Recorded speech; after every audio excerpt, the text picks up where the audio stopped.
Welcome to the Halliwell Manor. I'm Max. And I'm Tina. And we're here to discuss Season 4, Episode 3 of Charmed. Hell hath no fury. Okay, so... Like a Halliwell whose sister has died. I mean, it makes sense because she becomes a fury, but the rest of that is like a woman scorned, which is not the plot here. Get ready for... Oh, that'll be several years from now, but... in the episode where Billy puts on the belt of Hippolyta, or as they call her, Hippolyta. Uh-huh.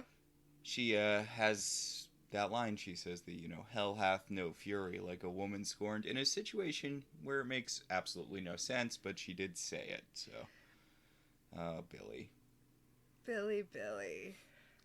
But, we're not here to talk about Billy. We're here to talk about Paige Matthews and this show's obsession with her boobs. Okay, so we don't always watch the promos for these episodes, which we should do in the future. We did for this one because this is an episode about dealing with the complicated emotions around grief.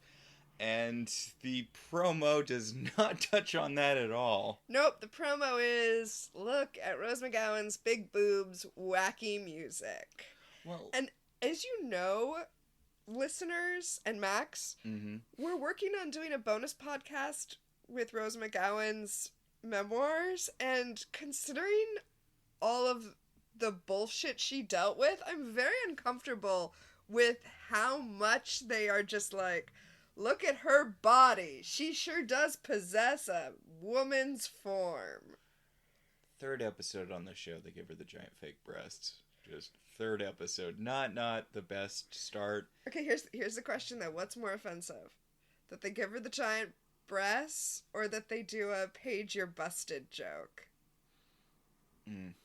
So the thing about the promo is it reminds me a lot of the promo for the Prue Gets Turned Into a Dog episode, where the main plot in that was actually Phoebe getting turned into a banshee and having to deal with the, fallout of her relationship with Cole.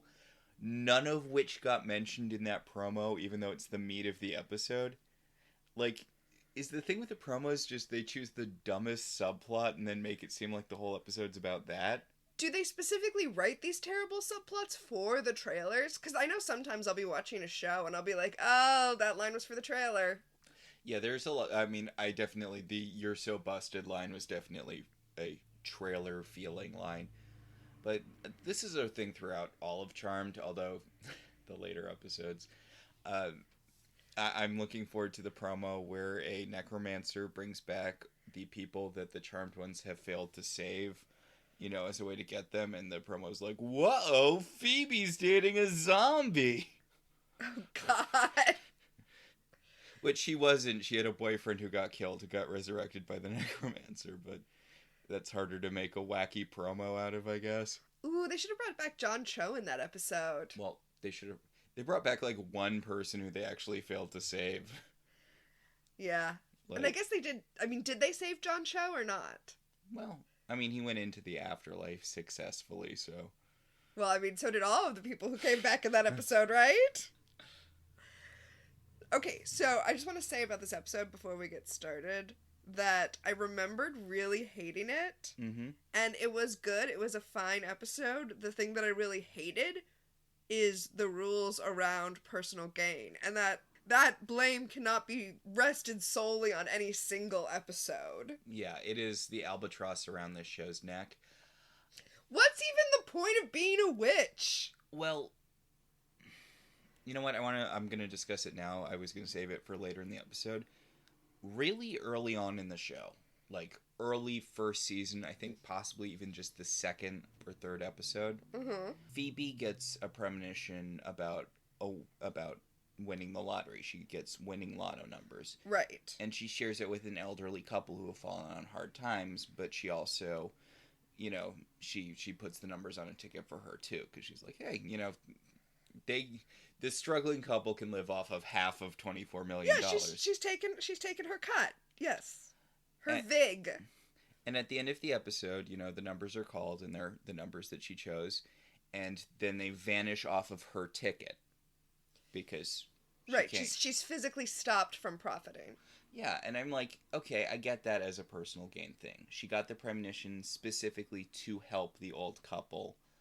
She can't, piggyback off that, which does seem a little unfair, but... Although later in the show, they talk about her using her empathy and her precognition to help write her column, which I guess is technically professional gain, but, I mean, she's helping people, question mark? Piper used her powers to get her job at Quake back when she was a chef, remember that? I mean, Piper uses her powers to keep dishes from breaking all the time. She uses her powers during sex. Yeah. Also, to blow up her husband, which I feel like we need to have a longer discussion about at some point in the future. Yeah, She blows up her husband when she's mad at him. That's not okay. That's... No, it's not. But, I mean, so the thing about personal gain, though, is I understand that you must put a limit for story reasons on what they can do. Because otherwise, you get the later seasons of Charmed. Right? I mean, it's really hard to introduce conflict if, a witch can just make it all disappear. So I get that. That's fine. But if the limit is you're not allowed to serve yourself, then where's the enjoyable part of it? Like, where's the power fantasy part? Well, Paige doesn't really get the kickback. I don't feel like she should be punished with personal gain for helping out her coworkers. Yeah, I mean, the spell she casts is specifically a karma spell. I can't think of anything less personal gainy than may you have the day you deserve. Like, that's just the universe. Well, notably, she isn't mystically punished for making her coworkers' acne disappear. Right, which is a different spell that she uses the vanishing spell for that. But doesn't she use the karma spell to get the... The karma spell's the one that makes her breasts get bigger after she uses it to get the sexual harasser sexually assaulted by women in the office. Which seems like it's punishment for the women who are assaulting him as well as him, and also consent is just a nightmare, And shouldn't the spell have backfired in a way that wasn't just giving her giant comedy boobs? I mean, like... Well, she punished him for being a sexual harasser, therefore she became an object to be sexually harassed. It's a mess all the way down. You know remember that, like, is it cake trend? Oh, yeah. That was, like, right at the beginning of or right before the pandemic. Yes. That feels like it was so long ago. I know it was. No, but this is like, is it problematic? And it looks problematic on the outside, and then you cut into it, and it's just all problematic all the way through. That was a bad metaphor, but whatever. All right, let's get into the episode. We can and probably will talk more about personal gain as the episode goes on. Also, a little bit more about sexual harassment, because I'm going to bring up the Better Off Ted episode when we get to that. So, the episode opens in media res with the sisters hunting down some demons. Well, with Phoebe and Piper and Cole hunting down some demons. Wait, I don't think it's in media res if we don't go back to 2 weeks earlier. I think I know it literally means in the middle of things. Yeah, I don't think you need to go back. I mean, no, yeah, I don't think you do. I don't know if that's our and fast rule, but... Okay. Well, so yeah, we start with them on a demon chase. Cole is driving like a bat out of hell. And Phoebe points out, like, this seems a bit much. And Piper's like, literally killing demons is our job, vanquishing evil. No offense, Cole. And Cole's like... So, okay, I mean, their normal MO is just to wait for evil to stumble upon them and then be reactive instead of proactive. And now, instead, Piper is just constantly scrying where is evil, going where the scrying tells her to go, and killing whatever she finds there. Which is a lot more... Proactive and probably a lot more useful. I mean, now they don't have to wait for someone to die to stop a demon. Although, evil is a pretty general term. I guess demons are more evil because they, kill to live. Yeah. I guess the biggest problem that I have here is that Piper is going to have some serious burnout. But I know that she's dealing with stuff, so that makes sense. Yeah, I I don't know. It's very odd to see them being this proactive, so it does make sense that Phoebe and Cole are against it. Cole points out that maybe this isn't the best time for it because, they are a sister down, and also Piper's powers aren't super reliable right now. And Piper's like, but what's our worst case scenario here? Like... Right. Like, either I freeze them or I blow them up. Either is fine. We're fighting demons. I do think, though, that the sister thing is the real issue. And, I mean, that's what this episode is about. Instead of just tracking down random demons and going and blowing them up, they should be focusing their energy on training Paige right now. And as somebody who personally has a lot of problems delegating things, I totally relate to this, where you're like, it's just faster if I do it myself. And it's like, yeah, Piper, today it's faster if you do it yourself, but in the long run, if you show Paige how to do it, it will be better all around. Yeah, although they're not on the most solid ground with Paige, which is sort of Piper's point here, because Piper's like, look, we need to be more proactive about demon fighting now because of the reasons you listed, we shouldn't be more proactive. We are weaker than we have ever been, which, no, you've got that explosion thing now. Yeah, you lost Prue. That's a pretty... The strongest sister, they keep telling us. But, like, you have an insta-vanquish. I know we need to stop bringing this up literally every episode. Well, I mean, it's not an insta-vanquish, because it doesn't work on, like, higher-level demons. It's only an insta-vanquish on, like, the lower-level demons. Like the one they find in the cold open. They come across a demon, Piper blows it up, it explodes in Nickelodeon green slime all over their windshield, and then we go to credits. Very few times in this show that a demon has, like, residue like that. It's very strange, yeah. I think that's just showing us what very low level it is. But when you say they're not on solid ground with Paige, you mean because she's not trained up, or because they don't trust her? I mean, a little from column A, a little from column B. Paige is a fresh witch. She has vanquished one demon at this point, with their help, using a spell that explicitly does not require the power of 3. And that's exactly why they should be spending more time with her, though. But also, Paige doesn't know if this is something she wants. Well, I mean, not to be that person, but too bad. Yeah. Like, you're a charmed one. That's kind of the way charmed ones work. You can reject the call all day long. They really should be bringing her on. Yeah, they should be bringing her on these things, because Paige isn't getting starter demons like Phoebe and Piper did. She's not starting with, like, the low-level people. She's not starting with Javna. Like, she's getting thrown right into the upper-level demon. Right. It's like when you're playing an MMORPG and you're low level, and then you start playing with somebody who's high level, and they're, like, on their normal level dungeons, and you're like, wait, I'm still grinding out. Okay. They should be trying to get her to move into the house.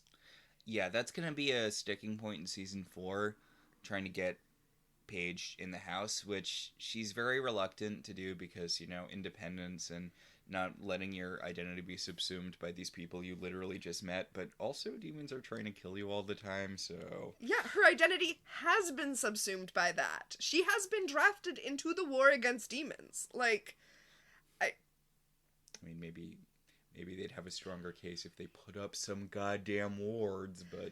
Oh, I mean, I was gonna say maybe in the future it would be easier to convince her to move in if they weren't being so cold to her now. And you said she hasn't decided if she wants to be a witch yet, but we come back from credits and girl is doing her research. She's got a bunch of books out in front of her about witchcraft, and I was so tickled to see this. Maybe spoiler alert for later, for later in our segments, but I recognize several from her stack of books from every teenager's Wicca phase. Like, those were the books. These were the ones you picked up at Borders in high school. Oh, we didn't even have a Borders yet. But yeah, these were the ones you picked up at Walden Books. Oof. In the occult section. Yeah, it's very season 1 Phoebe of her.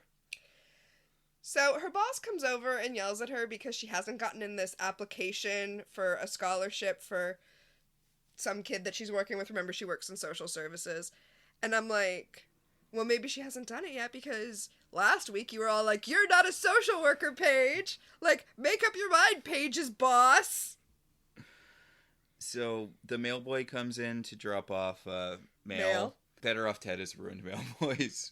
For me as a concept, I always go to, yo, Veronica, I dropped your mail in the toilet. Which is not a funny bit outside of the context of Better Off Ted. But really, it's just the actor who sells it. Yeah. But the mail boy gets mocked by a highfalutin, high-power social services executive who's like, hey, pizza face, isn't it awful having a greasy face covered in acne? Hey, Paige, let me touch your boobs. Okay, so there are some people who work in the nonprofit sector who are just like total assholes and feel like because they're doing so much good, it's okay to be assholes to everyone around them. Like, that is actually a thing that happens. So I don't have a problem with that, although it is weird that he's like a Wall Street pro working as a social worker. Yeah, it's the attitude doesn't really fit the position. It's very much like the language of TV. Like, how would you know he's a douche if he doesn't come in his Wall Street suit when everyone around him is wearing like ripped jeans?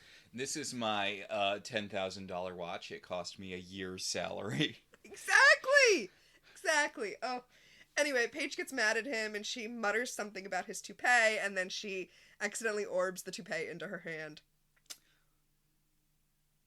Someone pointed this out, and it really stuck with me. I'm sorry I can't credit the person on my Twitter who mentioned it, but how much of a bummer is it for Paige that she makes it the whole show, and she still has to say the name of whatever she's orbing? Huh. Well, I mean, I feel like if she focused, she wouldn't have to. Yeah, but like, season 9 or whatever, she's still going, Energy Ball! Energy Ball! Okay, well, I mean, I'm gonna name someone that I read to you on Reddit the other day, on the r/charmed Reddit, that I can't cut it because I don't have it in front of me here, who's like, how come we're in season 8 and Piper still needs her sisters to tell her to freeze that guy? Shouldn't she just know to freeze that guy? So, back in the attic, Phoebe's like, hey, Piper, maybe you should take a break from this, like, murder spree you're on. Also, she's taking a Sharpie to the Book of Shadows and crossing out all the demons they kill like a serial killer. Also, Piper, you know demons come back from the dead all the time. But you could read underneath the Sharpie when they come back, or, you know, her grandkids can. I mean, I guess it is good to mark off the demons that you've taken care of, you know, although since they come back. I'd do it with like a Post-it note or like a little flag.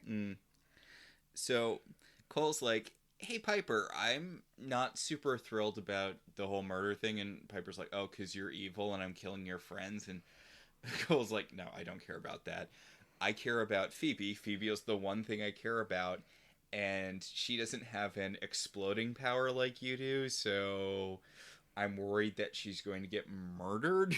Also, like, sub note, I would like myself to not get blown up. And you keep sending us back against demons. And Piper's like, look, Prue is dead. The underworld is out for blood. The source came to try to kill us last week, although you had a harder time with the demon you blew up in the opening. Right. But, like, we need to be proactive now. Now needs to be the time that we show the underworld that we're not to be messed with. Although, again, the reason that they are being perceived as weak, which we only have Piper's word for, we don't actually see any of that, but the reason they're being perceived as weak is because the charmed ones have been not weakened. Let's say weakened. Yeah. And the solution to that is to train up Paige. Because Piper says part of the reason that they're doing this is so that they can get back to their normal lives, which actually, you know what? I was going to mock that, but that is kind of how the show ends. They basically kill all of the upper-level demons, and the lower-level demons are like, yeah, you know what? We're not going to throw away our lives trying to kill you. Mm-hmm. We're going to wait until you're old, and, you know, then we're going to roll the dice with your kids. Yep. Which, and Piper's like, okay, my kids can... My son's omnipotent, it's fine, whatever. Right. So, honestly, not the worst plan, although, like you said, they should be bringing Paige. if only because Paige will spread out the witch stuff a little bit more. Like, yeah. I'm so frustrated that they don't set up, like, a training program for Paige. That's what they should be doing. Speaking of Paige comes into the attic because their front door wasn't locked in any serious way. No, I think they gave her a key. Huh. Well, at least they're actually locking the door, hopefully. Right. And Piper immediately nopes out. Piper's like, I do not want to deal with you. Bye. Okay, Piper says she takes this giant map of San Francisco and her crystal pendulum and says, I'm gonna go to my bedroom and scry for evil. And Paige is like, what's scrying? And I'm like, Paige, I saw you reading all those books. Also, you were pretty witchy before. Like, they made a point of one of her coworkers mentions that she's really into all that witch stuff. You know what scrying is, Paige. Come on. I know you're the new witch, but... Anyway, now Phoebe is introducing her to the Book of Spells, which she does say is technically Paige's too. It is part of her birthright. But not the club. You don't get a stake in that. Well, yeah, I mean, she says it's her birthright as a Halliwell. I mean, the club is owned by the actual Halliwells. This is really her birthright as a Warren. So Paige is like, ooh, can I, like, bring it home and flip through it? And Phoebe's like, no, the book is magical and it protects itself, but also it can't leave the house. And then she just leaves Paige alone with the book. This is weird to me because I feel like she should have said something like it can't go out the front door or something like that, because what's going to happen is Paige is going to throw it out the window. Well, I mean, she doesn't want to smuggle it downstairs past them. I guess. And she hasn't got to hang up her orbing yet. I guess. Well, so the first thing she does, though, is take out some sticky notes and start copying down spells. I feel like you didn't need to take the risk of bringing it outside the house. You wrote down all the spells you needed. So Phoebe and Cole call Leo and they're like, hey, you need to get your wife under control, which, Jesus Christ, way to feminist Charmed. Well, you know. Okay. So I think we had a debate about this. So Cole's like, your wife can't go running around like she's Charles fucking Bronson. And Leo's like, joke's on you. I think that's incredibly hot. Yeah, I want my wife to go all Death Wish. And then Phoebe jumps in and is like, guys, who is Charles Bronson? And you thought this was a joke about Phoebe being a woman, but I thought it was a joke about Cole and Leo being old. When I guess the Death Wish movies were popular in like the 70s. Yeah. So, yeah, I suppose theoretically Phoebe would be not familiar with them. I mean, it could be interpreted either way, but my initial instinct was that it's because Phoebe's young and they are old. Although, no way Gramps was not watching. Gramps was definitely super into Charles Bronson. You think? Well, he kills people a lot. Yeah, but he's a man killing people. And his whole family gets fridged first. I can see Grams not being into that. Isn't that like every Death Wish movie? Like, yes! He has a family, the family gets killed, then he goes and shoots people, then he gets another family, then the next movie happens. And it's kind of gross conservative propaganda. I mean, it was Reagan-y, right? Oh, it's absolutely that. In fact, St. Jack, the YouTuber, has a whole series about those movies. Yeah, I watched it. But speaking of Charmed, weirdly enough, I was going to sit on this for a little bit. Are we going to talk about Charmed as right-wing propaganda? Not necessarily, although it does kind of fall under that umbrella. And this does come up. You know what? I'm going to sit on it for later in the episode. But there is a relationship Charmed has with who is human, who it is okay to kill. That I think does echo some possible fallout from Reagan and the whole super criminals propaganda thing. I mean, yes. As a Democrat, I hate to say this, but it was actually Clinton who gave us the super predators. Yeah. There's the concept, not the. Yeah. Just want to clarify here. That's not a thing. Well, there was a thing Bob Dole said, or someone representing Bob Dole said, which was like, Bill Clinton stole all of the talking points that Republicans used to win elections. Yeah. It's interesting, though. I feel like Buffy had the same problem. Who is a demon and who can be redeemed and who can be killed without it affecting morality. Oh, no, I'm talking about humans specifically, though. Well, I mean, Buffy examined it. I'm thinking about when Faith killed the mayor's assistant, who was just a man, and then Buffy, who had killed countless demons, was like, oh no, now you've killed a person. And it was like, okay, but now we're going to go over to Angel and find out the demons are just another class of sentient being. And also, Willow's gonna be okay when she skins Warren alive. No, but that's treated like a big deal. That's treated like a line she cannot cross. And then but then she crosses it. And then they're like, okay, but now it's a line that she can't cross if she kills. But then they're like, okay, now we'll say she can't kill Andrew and Jonathan. But I think removing demons from the equation, and warlocks, because we know warlocks are just people, but Charmed has an issue later where killing humans doesn't count if they're bad.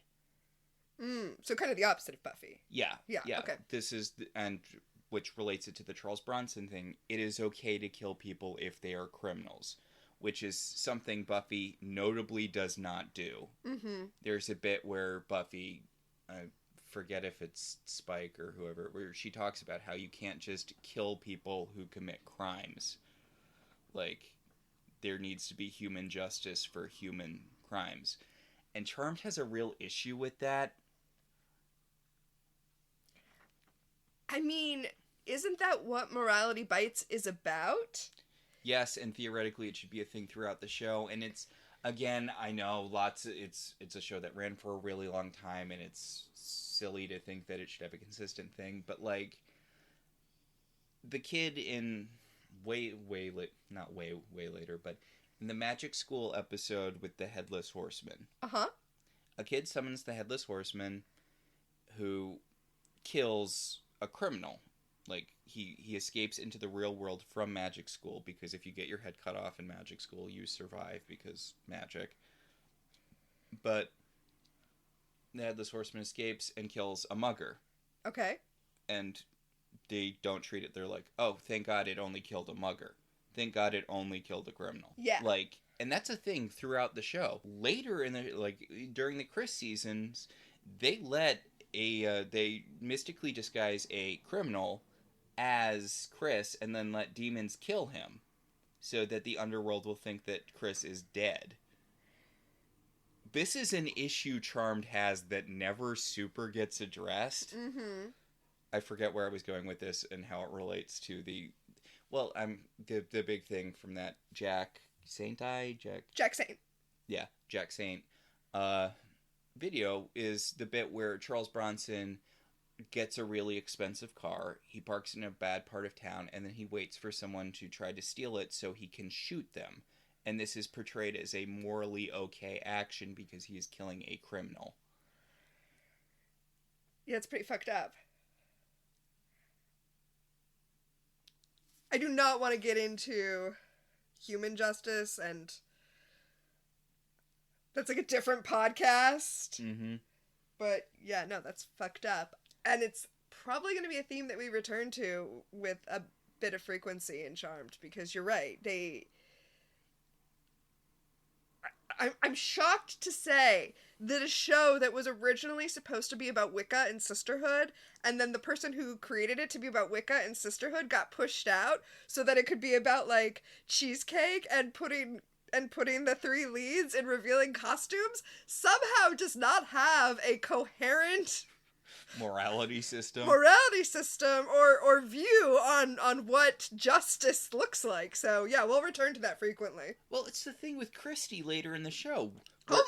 Right at the end of the show. We are so ahead of ourselves now, but like hashtag Christy had some valid points.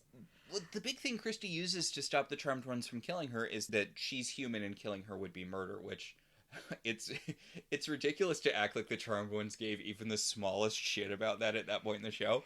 But also, they tried to kill Billy at the beginning of the season. They didn't even know she was evil.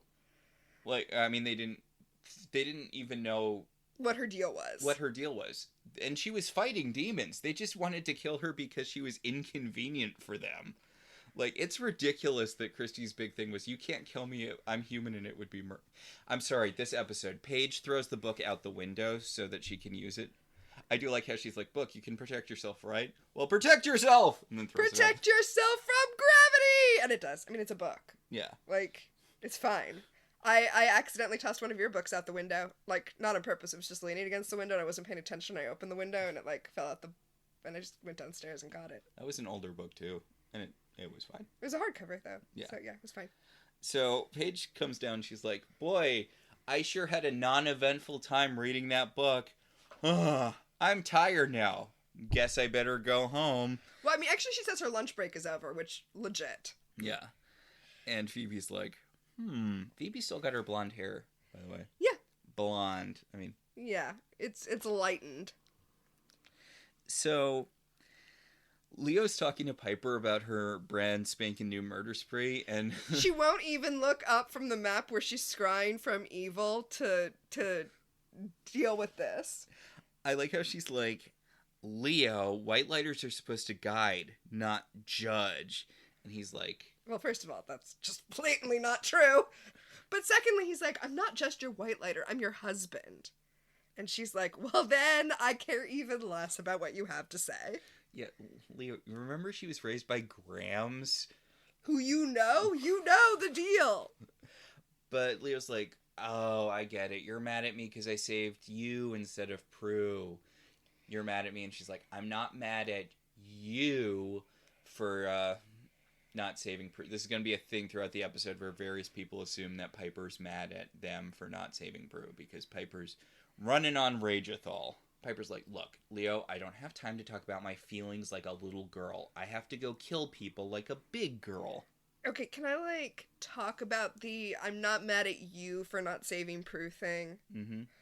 So, the solution at the end is that she has to address the person she's really mad at, and the person she's really mad at is Prue for dying. Mm-hmm. And that's fine. That's legit. That's a thing that happens. And I like that Paige was the one who was able to recognize it because Paige's parents have died, so she understood the irrational anger you can have at a person for abandoning you when they had no choice. But it's just such a simple answer for the anger she's feeling. Like, you just gotta yell at a grave for a little while. Yeah, I'm like, yeah, I'm sure she does have rage at Prue for leaving her. I'm sure she's also mad at Leo and Phoebe and Paige. I'm sure she's mad at Paige for being there when Prue's not. Like, I'm looking at Holly Marie Combs' face, and I gotta tell you, there's more than enough rage to go around. It just seems like too pat a solution, which is a silly thing to complain about when we just talked about how incoherent this show is when it comes to the deeper issues. But, I mean, that's what happens when they try to touch on those deeper issues. Speaking of deeper issues, Paige is photocopying the book at work, and gross, co-worker guy comes up to her and he's like, hey Paige, isn't it funny how the word harassment has her and ass in it? You know what else can have her ass in it? You. That is also a Better Off Ted joke from the sexual harassment episode. Yup. But Paige is like, ugh, go away, you gross pervert. And he's like, hey acne face, way to have acne, to the mailroom guy who's coming into the room. Yes. Paige is at the photocopier, by the way, because she's trying to photocopy the Book of Shadows. I guess she realized that would be faster than trying to write it all out. But it's not photocopying. It has, like, magical protection from being photocopied. Interesting, so does money. If you put money on a photocopier and hit the button, it's got, like, a reflective thing in it, and all you'll get is a page filled with ink, like a black page. Huh. Yep. So, like, it's cool, I believe it, but it does make me question, like, okay, what if she took a photo of it with her phone? Would that show up? That was the main thing I was thinking of when she was writing stuff down next to the book earlier. Yeah. So Billy tries to help her out. This guy's Billy, right? Yes, okay, so we've been talking about Billy, the character who shows up in the last season, played by Callie Cuoco, to be, like, the next young witch. So do not be confused that the mailroom guy with acne is also named Billy. And he tries to help her out, but, magic book, and Paige is like, wait a second, I can use magic to help him out. And she casts the vanishing spell. I feel like this is the first time we've seen it. I meant to look that up before we recorded, and I totally didn't. I can't swear to it. I feel like it is, but maybe it's not. But she does the, make the thing that is abhorrent to my sight disappear. The make the scene become unseen spell, which gets used a lot. It is one of the Charmed One's go-to spells, which, you know what, I get. It's handy. And his acne disappears, and he's hot now. He's moderately attractive now. He looks fine. He's still kind of a goofy-looking, lanky guy, but he's fine. Yeah, but, in a way where he could get it. Yeah. I wouldn't kick him out of bed for eating crackers. But, yeah, he's attractive now, and Paige is like, oh, hey, it feels good to do good things. This is that thing Joey was talking about in that episode of Friends about how there are no good deeds. Which is why personal gain is bullshit. There are no good deeds because you feel good when you do good. So, Piper has found a new demon, a new center of evil, and so she's brought Phoebe and Cole out to vanquish this evil. I do really like, she's like, Cole, use your demon sensing to sense if there are any demons in there. And Cole's like, I really don't feel like it. And Piper's like, fine. And she tries to blow up the door. Nothing happens. Cole's like, maybe you froze it. And Piper goes again, and she blows the shit out of that door. Yep. And, okay, she blows up the door, and three women in very little clothing and massive face tattoos and giant talons come running out of where she blew it up, and Cole tries to get her to run, so she freezes Cole, and then... Well, she tries to freeze them, and she only gets Cole, because, And it's like... I just... If he was in the radius, she almost blew up Cole. I mean, she could have blown up Cole. During the fight, Phoebe's like, unfreeze him. And she's like, wait, what if I blow him up? So she recognizes that that's an issue, but whatever. They fight the demons. One of them breathes into Piper's mouth. Okay, this episode has a lot of shades of the Banshee episode. Mm-hmm. And I mean, it basically is a retread of the Banshee episode. Yeah, which was not that many episodes ago. But, I mean, it's fine. It's a solid plot enough, At least Phoebe acknowledges it. Spoilers that Piper's going to become a Fury, but when that happens and Phoebe and Paige are discussing it, Phoebe's like, oh yeah, we've all been possessed. Or turned into things. Yeah, she's like... Had boyfriends that got turned into things or were possessed. Had sisters turn into dogs. It's just a thing. Welcome to the sisterhood, Paige! So, two of the demon women get away, but Cole unfreezes and then blows one of them up with an energy ball. Okay. Which... Oh no, now they're one short, and one of them breathes something into Piper's mouth. I wonder what will happen. Why couldn't they freeze? Okay. Is it just because they were too... It can't be that they were too powerful. Okay, I don't think that this is... I feel like they are mentioned as demons, but I feel like it would have been the thing to bring up. That they're good witches? Well, that they are technically good creatures, because these are the Furies. Their whole thing is punishing evildoers. And Leo's like, yeah, but the thing is, they'll punish a shoplifter as equally as a murderer. Which is interesting because they brought up Charles Bronson. I mean, that's kind of the idea, right? But the fact that they're thematically bringing this up, it's interesting. It brings up a lot of the problems we've been talking about, but in a purposeful way. Yeah. Like, if the problem with the Furies is that they kill too much evil, they take too much joy from it, and they kill everything. And the implication is that this is what Piper's problem is, right? She's taking too much pleasure in the destruction she's causing, and she's just blowing up every demon before the demons even attack the Charmed Ones. Doesn't that imply that some demons shouldn't be killed? That there's a scale of morality, that it's not simply black and white, there's not just good and evil? Well, the show does kind of fall apart if you don't take for granted the fact that demons don't have a choice.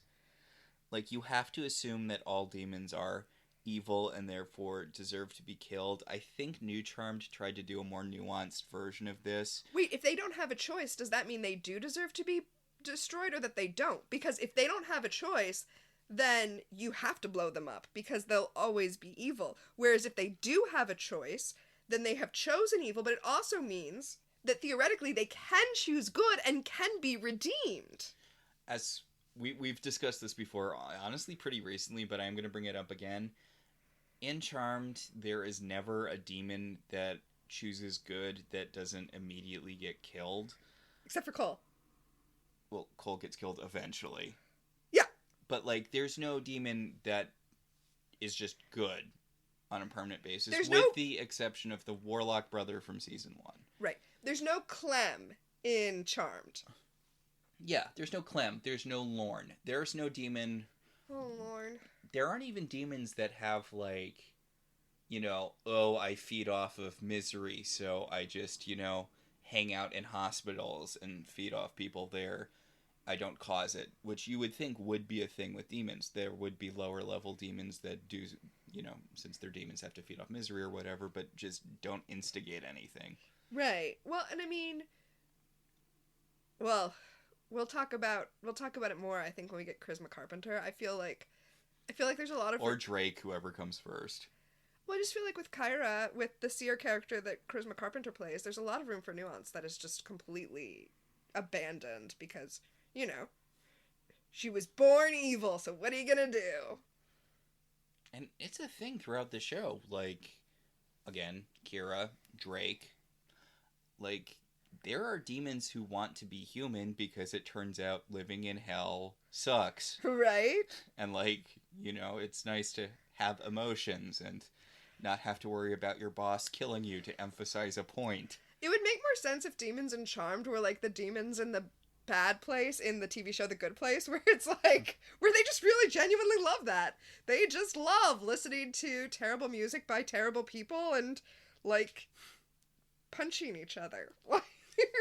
So, they come back home and Phoebe's like, Piper, should you be worried about the fact that that demon lady burped in your face and some weird smoke went into you? And Piper's like, I'm fine. But, you know, not in a I'm going to die in a period drama way. You're right. So Cole tells her that she needs to chill, and she asks him, whose side are you on? And I kind of love this. He's like, I'm on Phoebe's side. Okay, one of the things, this is like the prime era for Cole. Mm-hmm. And, I mean, it's probably not great, but he's pretty clear that the whole reason he's on Team Good is for Phoebe, and there's no other reason. Like, and his point here, which we talked about a little last episode in his scenes with the inspector, is that his goal above literally everything else is the protection of Phoebe. Mm-hmm. Like, this is why he is good. This is the only thing he cares about. I mean, I love that he's ride or die for Phoebe.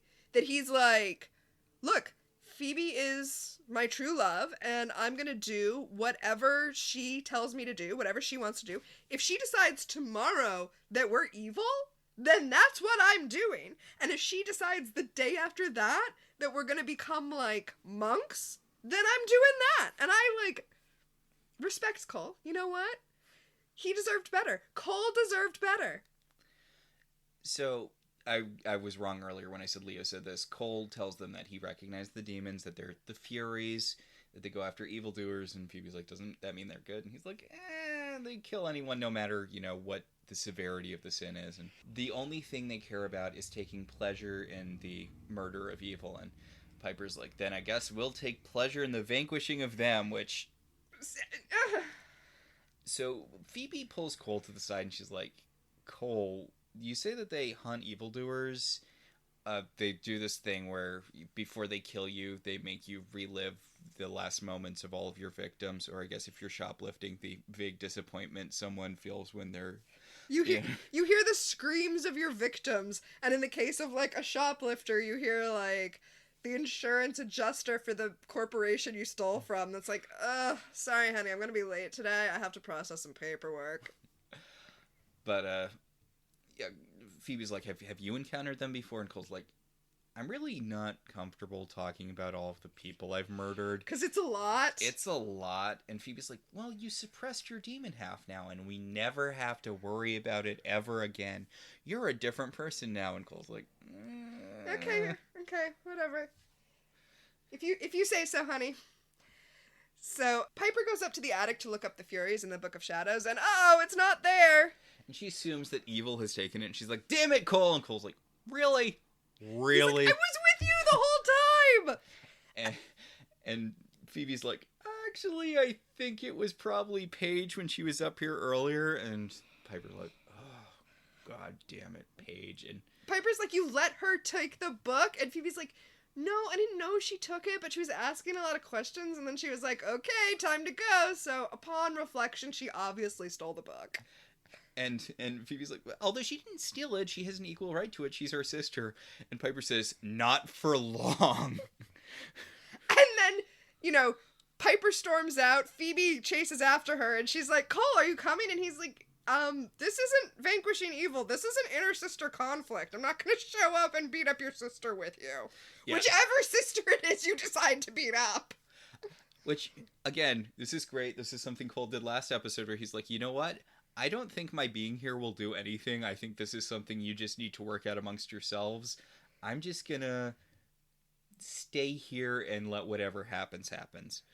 Back at Paige's workplace, her coworker who talked to her briefly earlier is examining the face of male guy, and she's like, wow, no acne. I'm gonna lick you from head to toe. And he's like, neat. And she's like, also, I got approved for a home loan even though I have terrible credit. And then we pan over to Paige on the phone with the... Isn't it bad that she got approved for a home loan with terrible credit? Oh, I mean, it's the 90s, or it's the early 2000s. Home values are only going to go up, and she's behind it. It'll be fine. This is before 2005, yeah. Yeah. Oof. Now, there's some unintended consequences for you. See, okay... Personal gain rules, I would like so much more if instead of personal gain rules, they were unintended consequences rules.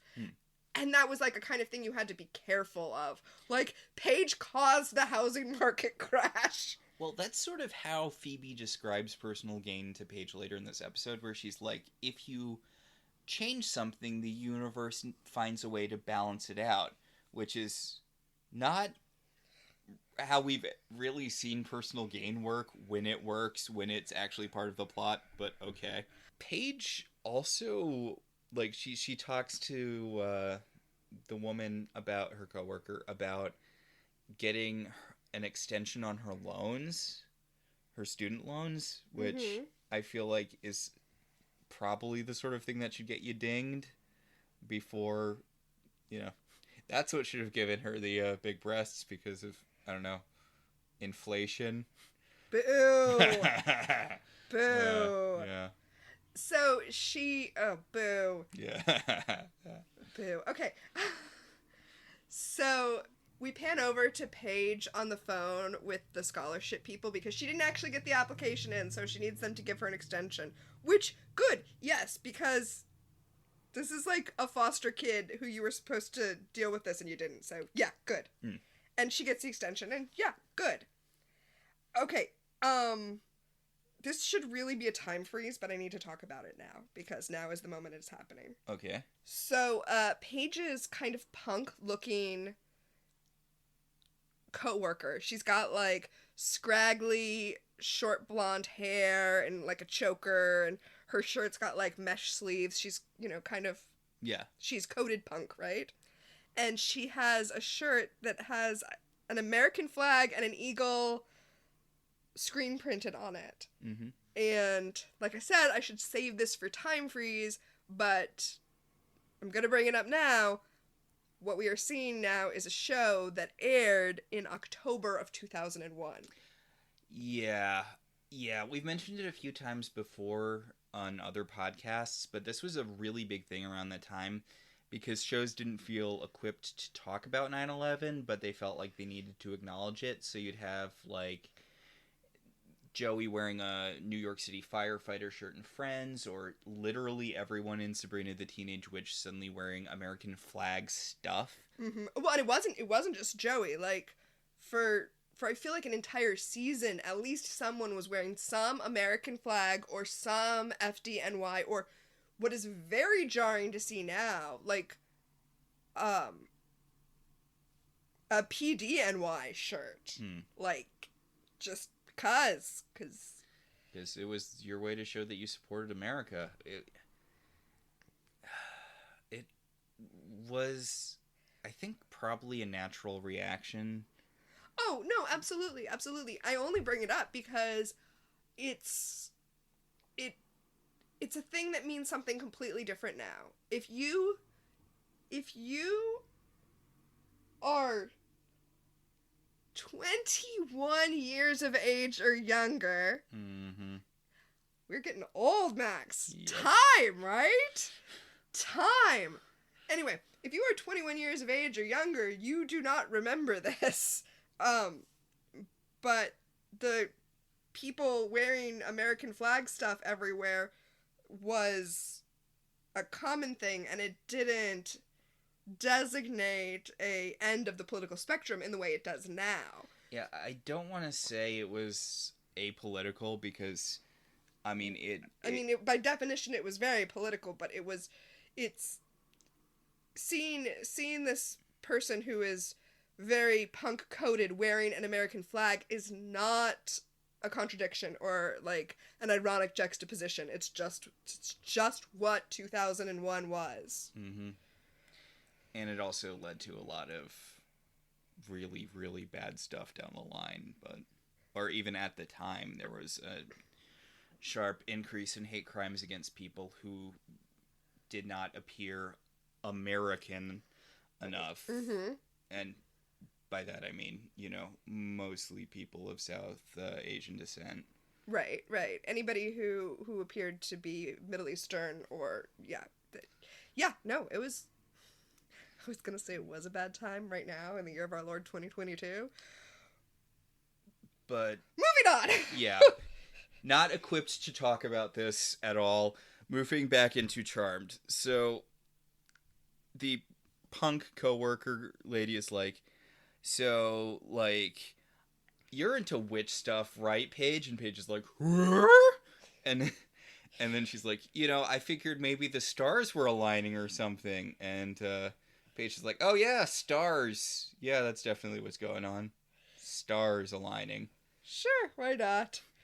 Anyway, then Gropey McAssface comes and, like, he's just like a walking human HR violation. He, like, leans over the back of Paige and he's, like, right up on her. And again,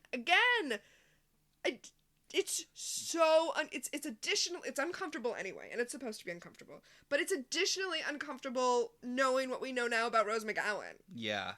He's all up in her personal space, because, the punk woman was like, I'm gonna get my loans restructured, and he's like, my pants are being restructured. Yeah, he's like, I can help, and he leans over to Paige, and he's like, I can help you with those loans, and she's like, well, maybe I could sue you for sexual harassment and take care of my loans that way. And he's like, I bet the judge would admire my restraint. Honk, honk. And then he wanders off. So gross. And it makes my skin crawl. And,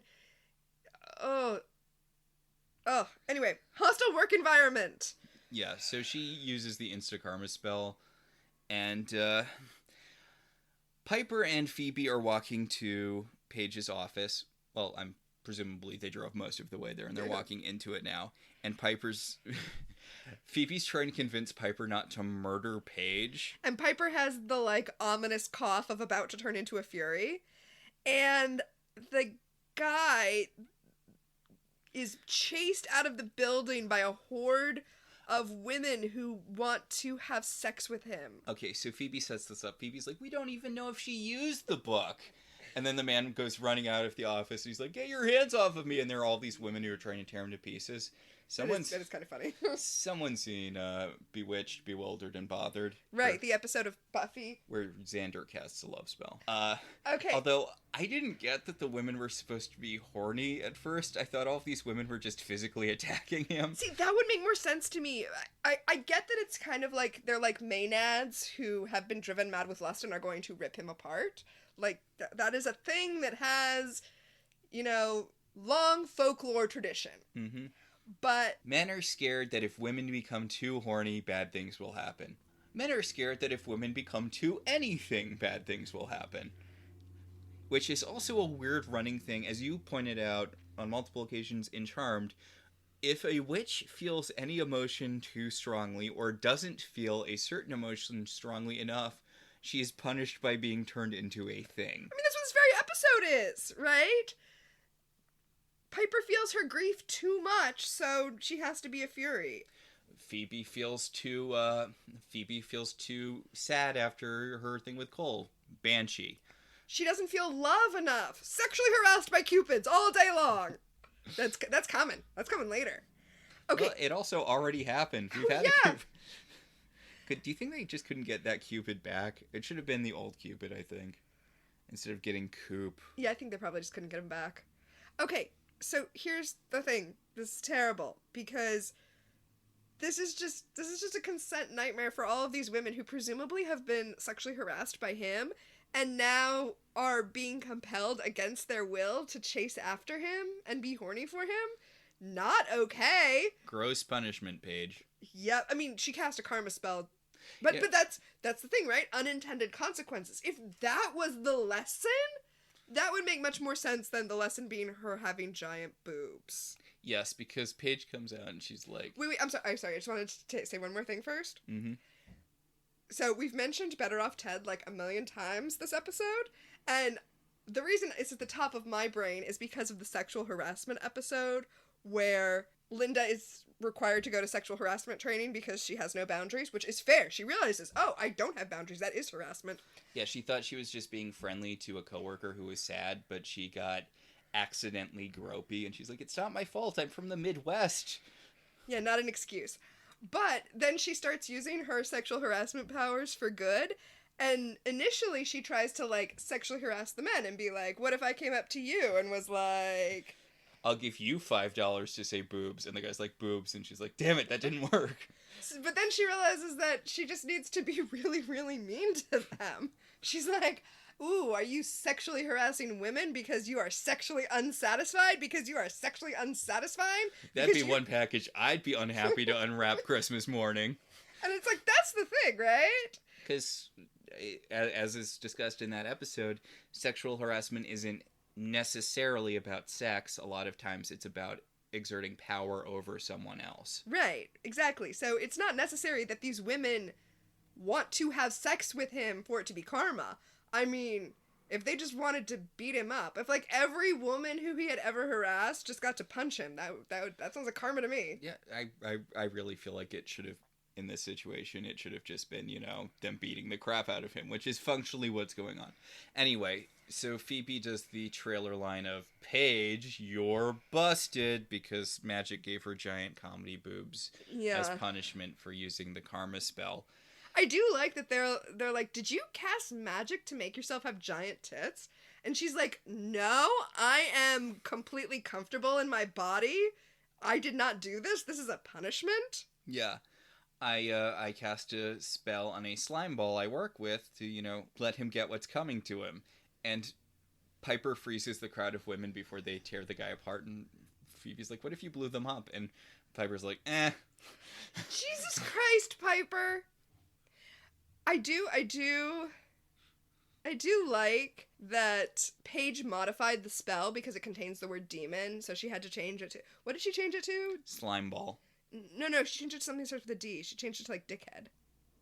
But the point is, she modified the spell, and later when she and Phoebe are trying to reverse it, and Phoebe's like, oh, that's really interesting that you did that, and I don't know, I feel like Phoebe is passing the baton of the person who understands magic and understands how to craft spells, like, to Paige. Like, that's a nice thing. I do like, they have, they have Piper get Leo to orb the guy out of harm's way, Whatever. until they resolve the situation. And Paige drives Phoebe back to the manor, and they have a discussion about how you can't just use magic to do whatever you want. I feel like we've been talking about this all episode, so we'll keep it short here. But okay. How the universe has a very particular set of balances, and you can't disturb them without throwing everything off, and therefore giant comedy boobs. Okay, men writing women here. Paige's boobs are so big that she can't shift gears in the car. Yep, that's how that works. Okay, alright. Men writing women. So, Phoebe's like, look, we need to resolve this before Piper turns into a fury. And Paige is like, wait, she's turning into a demon? And Phoebe's like, yeah, it happens to all of us all the time. And Paige is like, so is there a way I can, inoculate myself? Because I really don't want to do that. And nope. Nope. She, yeah. Paige is surprised to hear that there's any plot going on that wasn't mentioned in the trailer, but here we are. Meanwhile, back at the manor, Piper is super mad at Leo for protecting the jerk because she's, going full fury now. Yeah, he's like, hey, you can't take me into this house against my, wishes. I have rights. And Piper's like, yeah, you have the right to remain silent, and then throws him across the room. And Leo's like, honey, are you turning into a demon? And she's like, shut up, Leo! And she blows him up. Although I don't think she does blow him up, because... No, she does.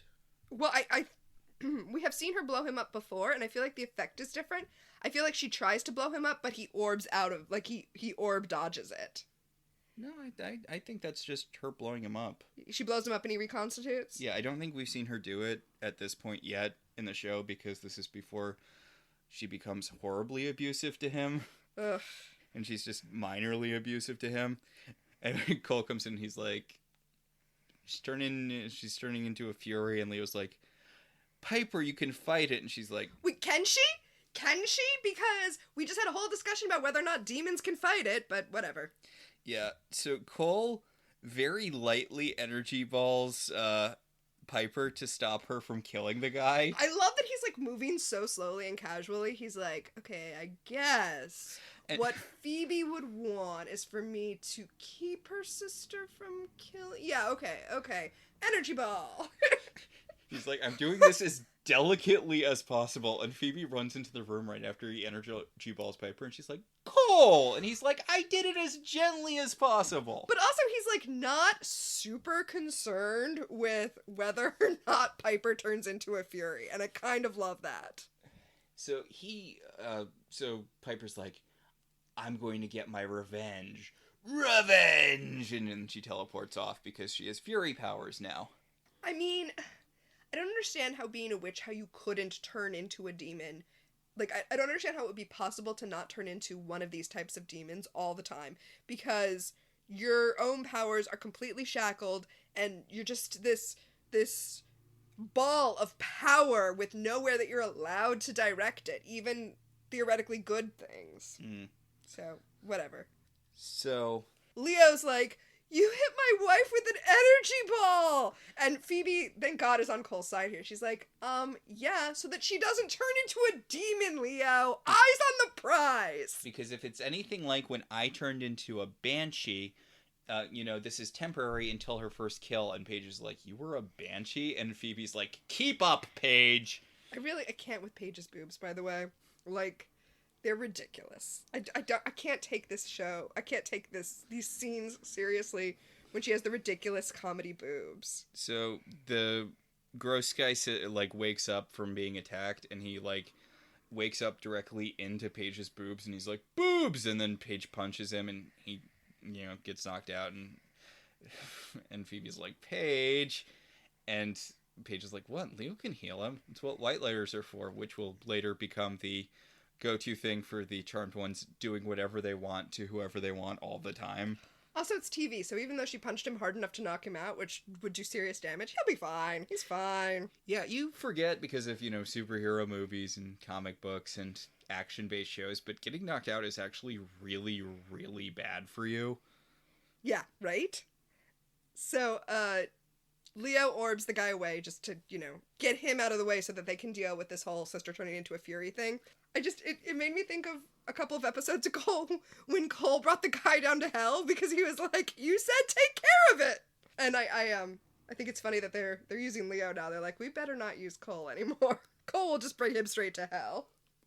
So, Phoebe's like, look, okay, we can't deal with this whole Piper situation until we get rid of your comedy boobs.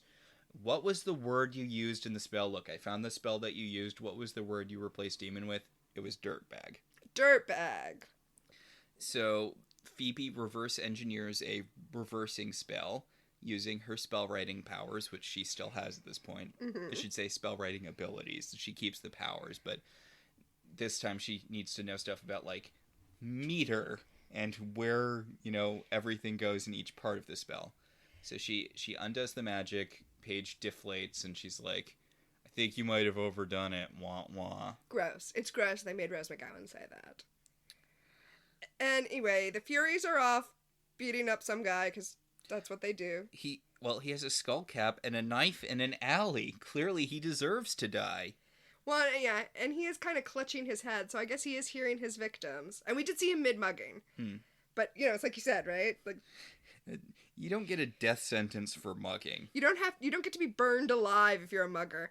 And then Piper orbs in and is like, hey! Well, she smokes in. Right, she demon teleports in. Whatever the Fury's demon teleport is called. Last episode I called the sources teleporting orbing, which... It's easy to get stuck into it as the show's default teleportation, but... Anyway, she teleports in and is like, hey, Sister Furies, let's all be furious. Remember when the Furies were like, it's Furion time? Yeah, she's like, I need a makeover. I want to go full Fury. So, back at the Manor, Phoebe can't find Piper via scrying because she's too Fury to find through scrying. Yeah, she's no longer Piper. They can't find her powers, and when they scry for evil, is no good because there's a lot of evil in San Francisco. It's like all evil all the way down. Like that is a cake meme. Yeah. So Cole has had no luck finding Piper. He went out looking for her, but he did get beat up, and Phoebe goes into this whole she's really pulling a Piper here where she's like, my boyfriend's a demon, my sister's a Fury, I just want a normal life. No, you don't. You literally never did, remember? You lived in New York. So, I think it's convenient that whenever you want Cole to not be too useful, because Cole is very useful. It's just like, oh, demon bounty hunters found him. Can't be useful this episode. It's a convenient little writing trick. I see what you're doing there, Charmed. So... Paige is like, why don't we just use the to call a lost witch spell you used to call me? But we'll call a lost sister. Yeah, and because now Piper's not a witch, and Phoebe's like, no, the call of evil's too strong. I know because I get possessed every 10 goddamn seconds. And Paige is like, well, why don't we add a little bait to the trap? Eyebrows in Cole's direction. Right, and I love that Phoebe's like, no, we're not using my love as bait. And Cole's like, oh no, yeah, let's do that, because come on. We've only got a few minutes left in this episode. I'm down. Let's do it. There are 10 minutes left. Come on. He also tells Phoebe that he's ride or die for her, which I love. He tells her that he would do anything for her, but he won't be a coward. He will do anything for love, but he won't do that. This is going to lead to some difficulties later in the show, but not that much later when Cole briefly becomes human for Phoebe, because Cole keeps the ride or die personality when he does not have the powers to back it up. Yeah. So Cole starts shaking his little evil butt out and being like, ooh, I'm so evil, as the sisters recite the To Call a Lost Sister spell. And we see Piper respond at the Fury slumber party where they're doing her hair and makeup. Yes. And she's like, ooh, fresh meat. I guess he should also be after Phoebe, right? Is Phoebe evil? Well, she has a propensity towards evil. I And she lived in New York. The Furies go after any evil, no matter how small. Living in New York is evil? Or just talking about it all the damn time? Well, 6 of one, half a dozen of the other, right? Because I mean, you know what? We really shouldn't make fun of Phoebe for that. I mean, I'm not gonna stop, but I am guilty of the, in Portland we do things better when I visit other places. Yes. Although, you, Max, know that I've been reading Babysitter's Club to our daughter at night. Like, that's the thing we're going through right now. Mm-hmm. And I knew that the character of Stacy did a lot of I lived in New York, but I forgot how much of it she does. And it's hilarious every time it comes up when Stacy's like, I used to live in New York. Well, that was a thing in children's stuff, too. I think there was a kid in Miss Frizzle's class in the Magic School Bus whose thing was that she used to live in New York. But she was different, I think, from the kid who said, like, at my old school, we never went into a human body or went into space or what have you. Oh, okay. In the book we just finished, Marianne Saves the Day, they actually get into a big fight, and one of the things that they yell at Stacy when they're all fighting with each other is, "We get it! You used to live in New York!"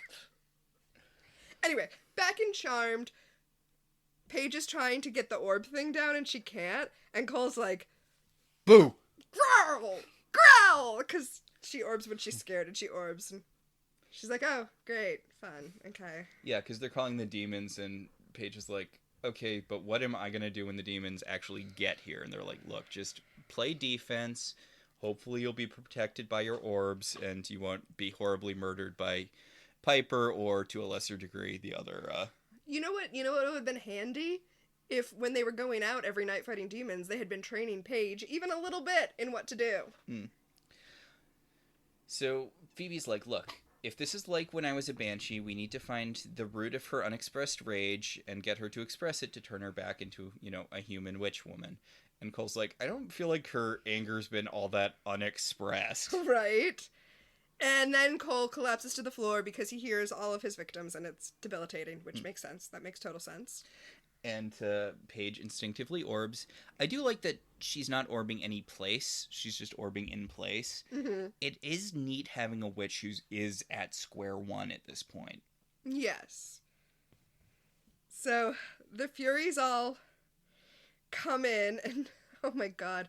I'm going to be glad when they get rid of Phoebe's levitation, because I get that it's magic, but every time she uses levitation to go up and then kick people in the face, I'm like, you have no leverage. What are you doing? I know it's magic. I should let it go. It's magic. See, I was going the other direction. I feel like they're putting way more effort into the wire work here. Her, not in this scene in particular, but when she was using the levitation in the opening fight, it felt way more natural than it has at any point, and it did feel like she's adapted her fighting to rely more on it. Oh, yeah, no, and that's fine. I just know, like, you're not standing on anything. You're not standing on anything. Where are you getting your power from? Your enthusiasm? Literal magic. Yeah, I guess literal magic is the answer. But, okay. But Paige orbs a lamp into one of the Furies, and Cole energy balls both of them, I guess. Cole is kind of the team's heavy now that Piper's evil. Well, he's the one who has an offensive power other than Piper, and they're fighting Piper right now. I do really like that Phoebe comes up to Piper and she's like, "I know who you're actually angry at. You're angry at me because I wasn't there when you needed me, and that's what got Prue killed. The fact that I was in the underworld dealing with my own drama, and I wasn't there to be the third part of the Power of Three." And Piper just throws her across the room. And then Paige, as we mentioned at the beginning of this episode, figures it out. She's like, "You are mad at Prue. You're mad at Prue because she abandoned you. I understand because I am an orphan. I know what this is." And Leo grabs them and orbs them to Prue's grave. Right. And she stands over Prue's grave, or I guess she's buried in a mausoleum, so she stands over her vault, or face to face with her vault, and bangs on it and yells at Prue and gets angry, and they're like, "Holly Marie Combs can act now," and she does. They're like, "Holly Marie Combs, do you mind just bringing way more emotion and acting to this show that it has any right to request of you again for the third time in a row? Yeah. Thanks!" And she does. And I think it's a little unfair. I mean, I get it. They need it to...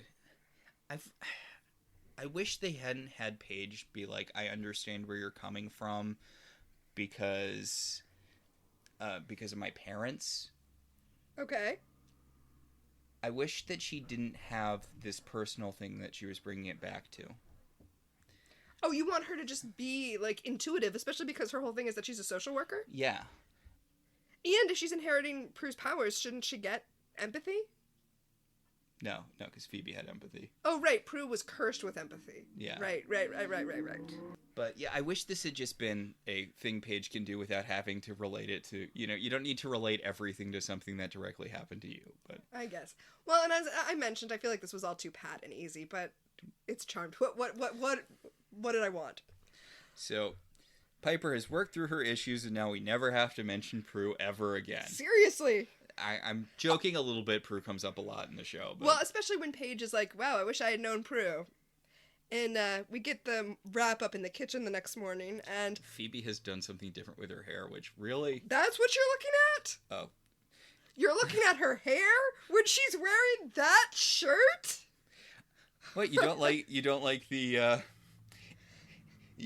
the asymmetrical one long stapled on red sleeve tank top? The thing about it is, it doesn't look like it's purposefully asymmetrical. It looks like one of the sleeves fell off. Which I know could not possibly be the case, but here we are.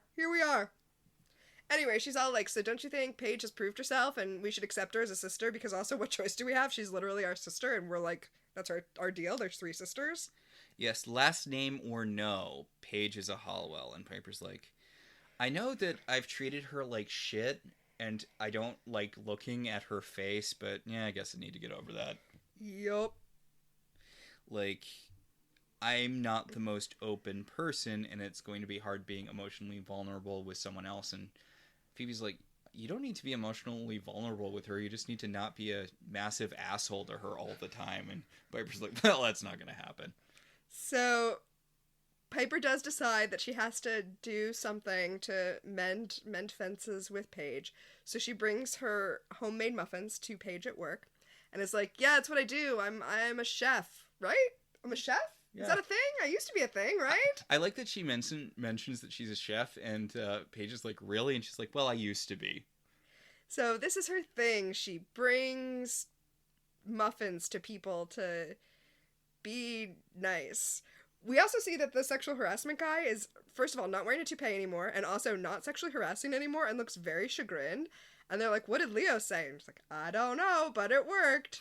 I'm like, okay, that's frightening. He probably just white lighter memory dusted into a new personality. Possibly. Very possibly.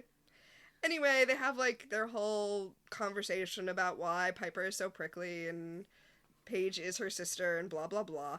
And then Paige's boss comes out and is like, I'm sorry, is this a coffee clutch, or is this work? And Piper's like, oh, it's my fault. He says, who is this? And it's like, my sister. And it's like, well, you still need to get to work. Well, Piper says it. He's like, and who the fuck are you? And she's like, I'm Paige's sister. Bye! It's like, that's not an answer to why are you not working, but okay. Whatever, I get it. It's an emotional moment or something. Episode over. I like a lot of this episode. The episode is well done as an individual episode, and I think this is the thing with Charmed. The more well done an episode is as an individual episode, the more it cannot help but raise questions about the dubious world that Charmed takes place in. Oh, also they do establish that Billy's acne is gone forever. Paige is like, Billy doesn't have to go back to having acne, right? The worst thing that could possibly happen to a person. And Piper's like, I think we'll let this one slide this one time. And it's like, she's the one who gets to decide. Also, I mean, didn't I guess the vanishing spell made his acne disappear? Because I'm like, didn't it just make it invisible? Isn't that? But I guess it makes that doesn't either way, right? Yeah, I mean, that it would be weird if he looked like he had smooth skin and you touched it and he didn't. But well, it vanished, so you wouldn't feel it either. So I guess it isn't just invisibility; it's vanishing. Yes, exactly. But yeah, this is a pretty solid episode. No, it's genuinely a good episode. It's just, it raises questions about what good and evil means in Charmed. It raises questions about personal gain rules. And also raises questions about why everybody's being so shitty to Paige. She didn't ask to be your mother's bastard child. I mean, I feel like we know why everyone's shitty to Paige. It's that's replacement puppy syndrome. Okay, that's fair. Yeah. But, like, honestly, I feel like this does a really good job of establishing... I mean, the other 2 episodes did a fine job, but I feel what helps Paige and the transition into the Paige years is the fact that they aren't selling Paige as a replacement Prue. Yes, she's not just Prue all over again. Yeah, she is her own separate character, although they're never really consistent with anything about Paige's personality or wants or anything, but she's a very different character from Prue. And we kind of skipped over it when Piper was yelling at Prue's corpse, but there's something that they touched on a little bit in season 3, which I wish they'd leaned on more, but the reason she blames Prue for dying is that Prue was being too proactive. Like, demon fighting became her entire life, and that was a little bit of a thing in season 3. I wish they'd leaned in on it more.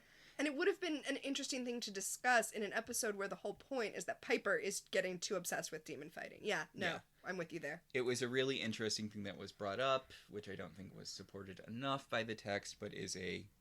And it does add another layer to Piper's whole thing about not wanting to be a witch anymore, which will come up in this show's Normal Again episode later, but it's better because they don't do the whole wah-wah thing at the end of Normal Again. Like, maybe it actually is a delusion.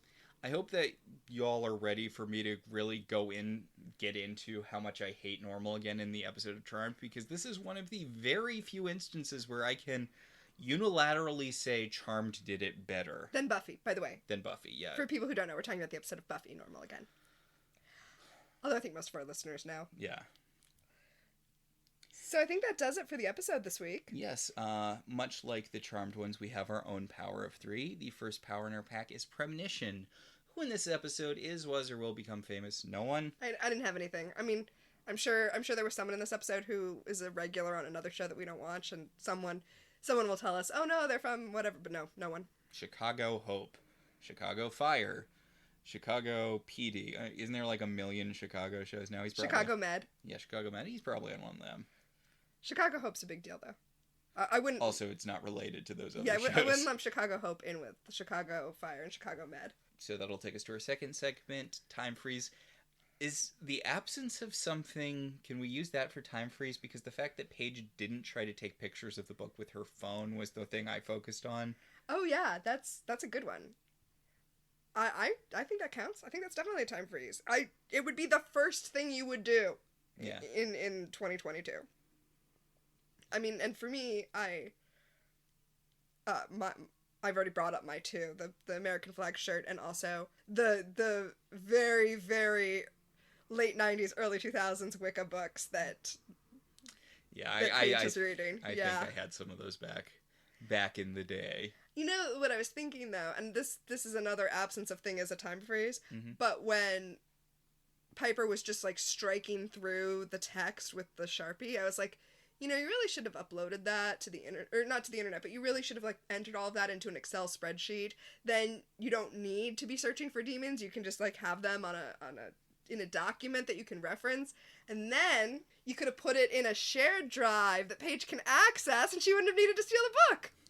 But that didn't exist in 2001. Okay. I mean, it did, but not without, like, not as readily to a front-end consumer. Not to, again, go into the Billy year.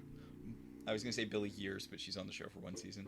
One of the cool things about Billy, which kind of makes her more competent than the sisters, is that she creates her own system for scrying, which involves a... Oh, yeah. Well, it involves, I guess, probably MapQuest, right? Yes. But it solves the problem of you needing a map of the thing needs to be in the map that you're using to scry, because there's a later thing where Piper can't find a specific person because she's not using the correct map. Mm-hmm. Yes. Okay, last segment, telekinesis. What, if anything, genuinely moved you? Is it too easy? I'm going with the Piper's breakdown at Prue's grave. I mean, that was good. It's expected, though, so I'm going to go with Cole's being ride or die for Phoebe. That's... It is really good. And it's nice to see a relationship where the two characters don't hate each other. Right? For now. For now. It's such a low bar. I know. So the next episode we're going to talk about is Enter the Demon. And the description on Peacock is trouble for Paige and Phoebe after a potion mishap causes the sisters to change bodies. Too early. We don't know enough about Paige for this to be effective. Right? We've established nothing about her life other than where her work location is, and that her parents are dead. And that she used to have a bird. I don't even remember that. Remember, she had a bird, and then the source of all evil killed her bird. Okay, I guess we've established more about her life than I remember, but still not enough. You're right. Yeah. Yeah. So I think that does it for this week. Yeah, I think that'll about do it. Our show is partially listener supported. If you want to be one of the supporters, you should head over to our website, www.welcometotelevision.net, and click on our Patreon link. We'd like to thank our current $5 and above patrons, Beryl, Patricia, Rosa, Ryan, Maricruz, Benjamin, Kate, Jen, and Dan. If you'd like to support the show in other ways, you could always rate and review us on Apple Podcasts. It helps other people find the show. We can also be contacted at ilovetelevisionzines@gmail.com or at ilovetvzines@twitter.com. So until next time, I'm Max. And I'm Tina. And this has been Welcome to the Halliwell Manor.